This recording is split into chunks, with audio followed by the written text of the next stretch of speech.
Welcome to this week's Accu-Trade VIN-dow podcast. This week, Bob talks about the current vehicle selling market and reminds us that what goes up must come down.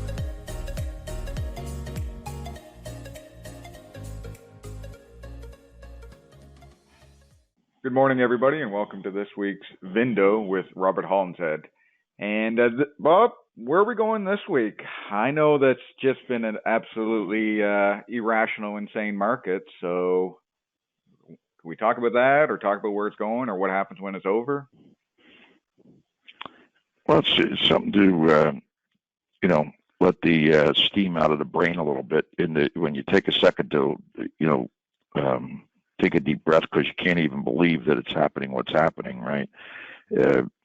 When you've been around this thing for half a century, and at the time when your sneakers are running thin, you bump into this circumstance where it's really, it's not realistic. It's surrealistic. It's like a fever dream going in the good direction, not in the bad direction, right? So it's incomprehensible, which is good.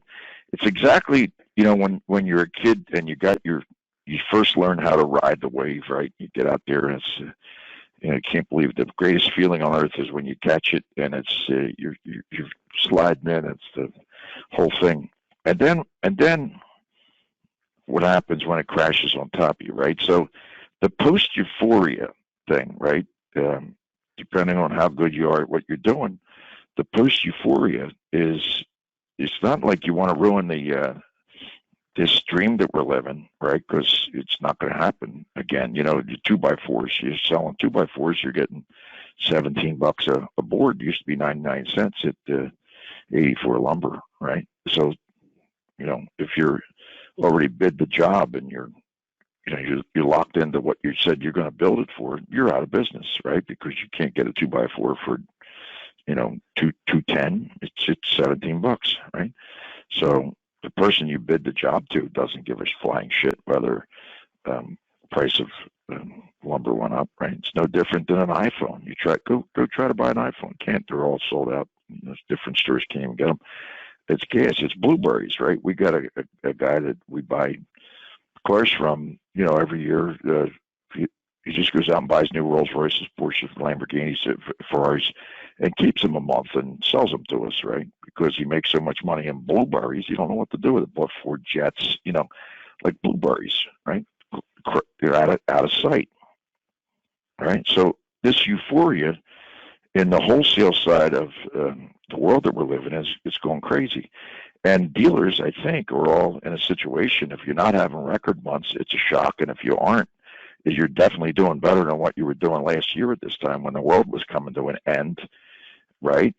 And then the question becomes, are you ready when the wave crashes on you, right? Because that wave crashing on your board pops up, breaks your nose, now blood flying all over the place, you might not even be able to breathe. And, my feeling is when this wave breaks and, an unfortunate thing happens, like your customers now all own their vehicles for somebody's paying for these cars that are bringing 10, 20, 30,000 over a sticker, right?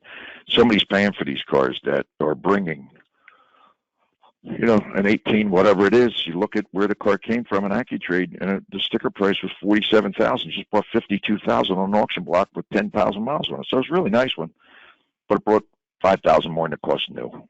So that's not real. That's what's real, because that's what the market is. If you're going to do business, that's the commodities price on a barrelhead, like what they're, and if you're going to buy and sell cars, it's what it is. But when you think about the wave then crashing, right? Somebody now owns that car. So you got it over the curb, you hit a retail profit that was unbelievable, even though you paid too much. It wasn't too much because you sold it right away. But, I'm listening to this today, so we're going to sell another 1,000 cars tomorrow.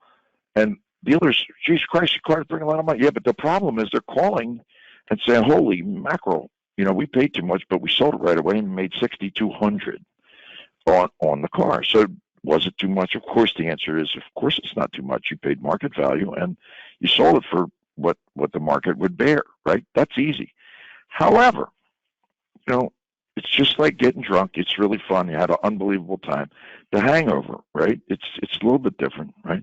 Swearing to Christ, if you get me out of this one, I'll never do it again. I swear to God, just get me. Don't let me die on this one. I swear I'll never curse again. The whole thing, right? In other words, the Hail Mary, the whole thing, right? But that's post euphoria, right? And from my perspective, after being through the first, second, third gas crisis and the thing and all the other things, when you think about it, when you're in the middle of it, you're looking left and right, and the co-validation, everybody else doing it's okay to do it. Question becomes, and of course, from my perspective anyway, we'll never stop and try to act like we can predict the market. You've got to be out of your mind if you do that. Typically, as soon as you predict, the exact opposite occurs, right? It's almost like science, where there's a direct relationship. You got a magic wand. You predict something, the exact opposite thing happens immediately. It's like mush in a Bronx tale. You're the mush. You can mush anything because you predicted something, and it automatically then turns out to be something different, right? It's normal. However, in the back of your head, that horse might not come across and you didn't mush it.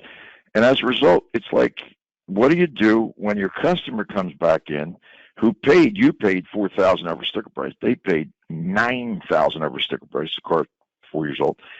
And now all of a sudden, like any other person, they'd like to change cars. They ain't changing nothing. They ain't changing. So let's say this thing rides. It's going to last for, I'm not going to say the number, could be next week, could be 6 months from now, might be a year, because don't forget, you're not going to be able to get tires next, right? That's the wholesale issue of tires, right? Tires are going to be scarce. You can't build new cars because you can't drive them without tires. So after chips, it'll be tires, and then it'll be wires, and it'll be something else, who knows what. So predicting when this is going to end is obviously only for fools to do. However, the one thing that's chiseled in granite by God, whoever your God happens to be, chiseled in granite, right? Like the 10 Commandments, whatever goes up will come down, right? That's guaranteed. And when that happens, I'm not saying that, again, we're not going to stop what we're doing. We're going to do it until we hit the wall. Like right when we crash into the wall, that's when we say, oh, geez, the market changed, right? But the post thing, it's almost like what you would call, from my perspective, think about it. These people that are they're not getting slammed because they're walking in the doors. Nobody's tricking them into nothing. They got to have a new car because you're in the pandemic. You're not going anywhere, but you need to have a new car. Anybody knows that. That's normal. You got to buy a 2x4. Got to pay $17 for the one you threw in the trash barrel because they only cost $2, probably now $17.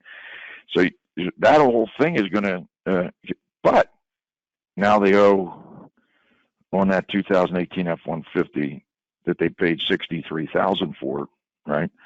And that car in a normal market is going to be $31,500.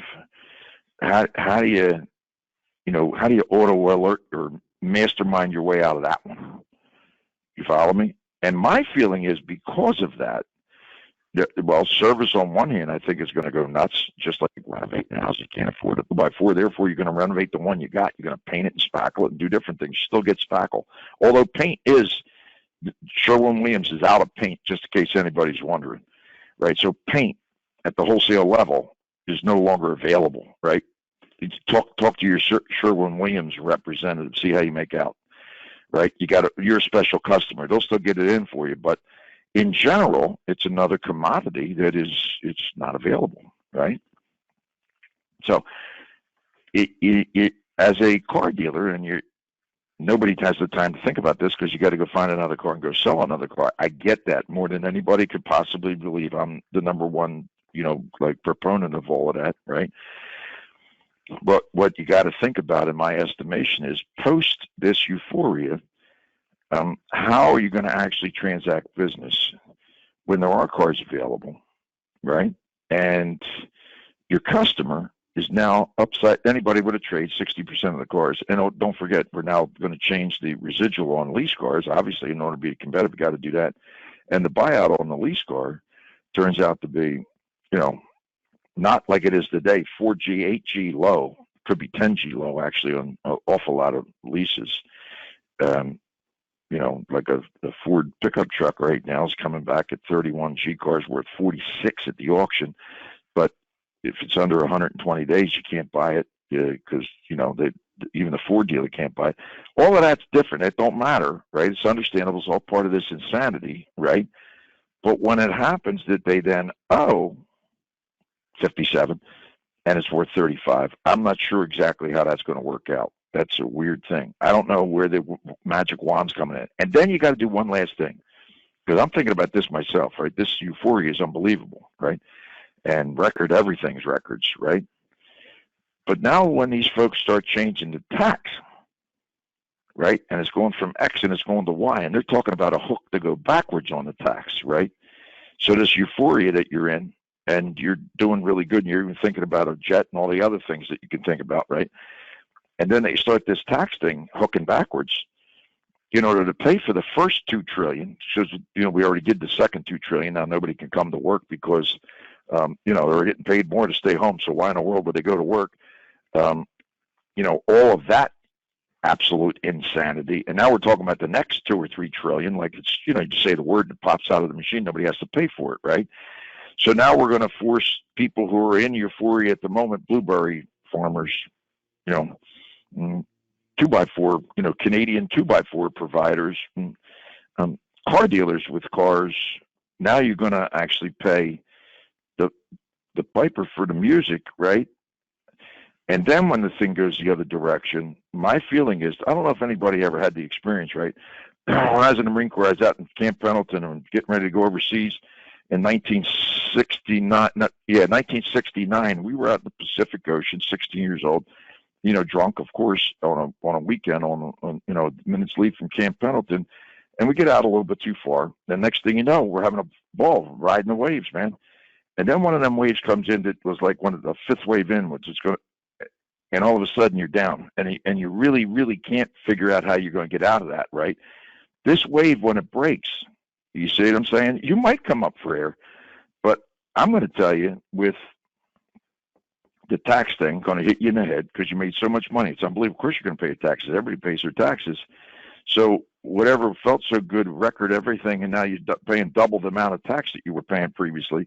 And then you got the cars coming back with wacko, out of wacko equity, because obviously the market never stays high, right? It's never going to be forever like this. 2x4s will not be $17 a piece forever. I swear to God, they won't. I know you're from Canada, Sean, so I hate to break you the news and so forth, but they're not going to be that way forever. Okay. The same way a 2015 Corvette that costs $73,000 new is not going to bring $86,000 2 years from now. It's not going to do it.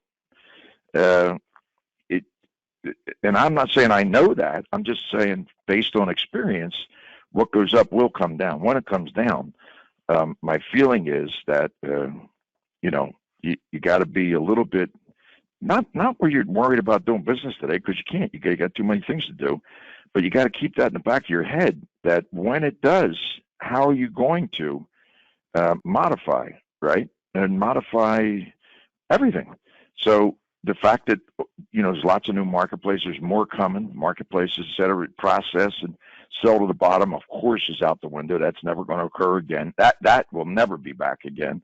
Worry about what somebody else is selling, make sure you sell it for less. That's the moot point in a non-existent inventory marketplace. And if you're following that, please just call me. I'll take all of your cars, 100% of them, by the way, good, bad, and indifferent, because that's nonsense. How post euphoria does the thing shake out? Which pieces will work? Are we still going to be completely maniacs about being sure that we have the full thing done for, like Carvana, touchless, everything touchless? I think that could work. Making the experience different, making it perfect, guaranteed everything, and it happens as penny perfect, and everybody gets the card delivered in front of their face, etc. But the thing that remains as a weird thing in the back of my little brain is, first, make sure you're paying attention to what you paid in tax, because you thought you made $19 million for the year, but you really didn't, because your tax rate changed it to be something different. So hopefully we didn't build the overhead in to make sure we thought we made what we didn't make, because everything's different.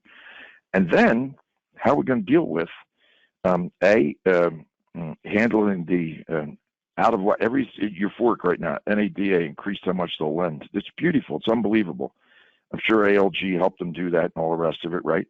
This little problem is when that reverts and now everybody wrote their lease to match that, or everybody financed to match that, and it could happen in July or August or sometime. It's going to happen sooner or later. Maybe it's not till next year this time when it happens, but when it does, and you're upside down $27,000 in a $20,000 car, that's going to be tough to deal with because you took that cat out of the market permanently. It's worse than cash for cars, cash for junk, whatever it was called, cash for junkers. That ruined our market for buy here, pay here. Typically, it's the end of November. We go goofy. Everybody's stocking up for the tax checks, and everybody bought a new Hyundai with a 100,000-mile warranty because you gave away your trash can. Obama's brilliant idea: trade in trash, and people bought new cars rather than buying 3 junks for that particular year.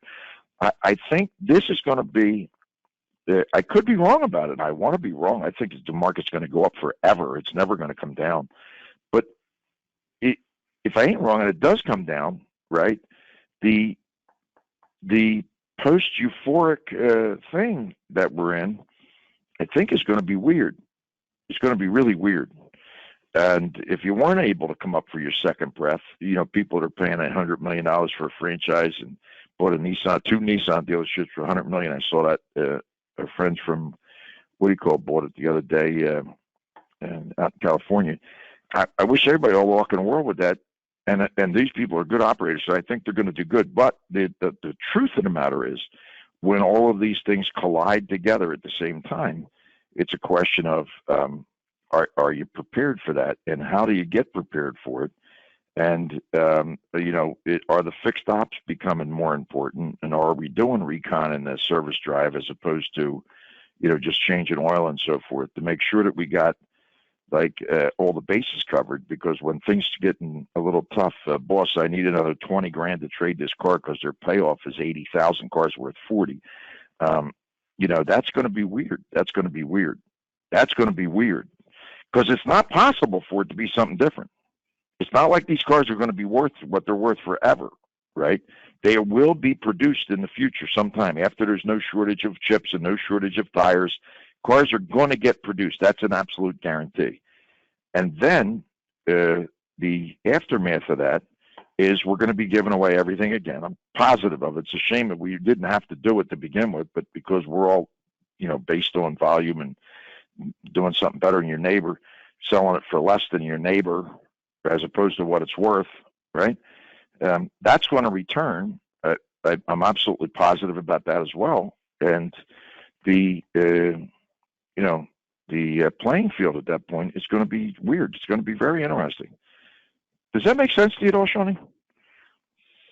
Well, it's a ton of food for thought, Bob, and I think it's important for everyone to remind ourselves, right, even if we're in the midst of it, and because you're right, what goes up has to come down. It feels good, man. It does feel good, though. You got to admit, it's unbelievable, ain't it? Yes, sir. It is. But every time something feels that good, right, like getting high. In other words, it was really nice. You finished the bottle, and it's really good. You had a nice evening. How you feel in the morning? Yeah. It's payback time. Big hangover. You follow Big me? hangover. Payback. Wonderful. Payback. Mm-hmm. Appreciate it, Bob. And so, thank you. You got it, guys. Talk soon, everyone. And girls, I hope you have a fun weekend. Thank you.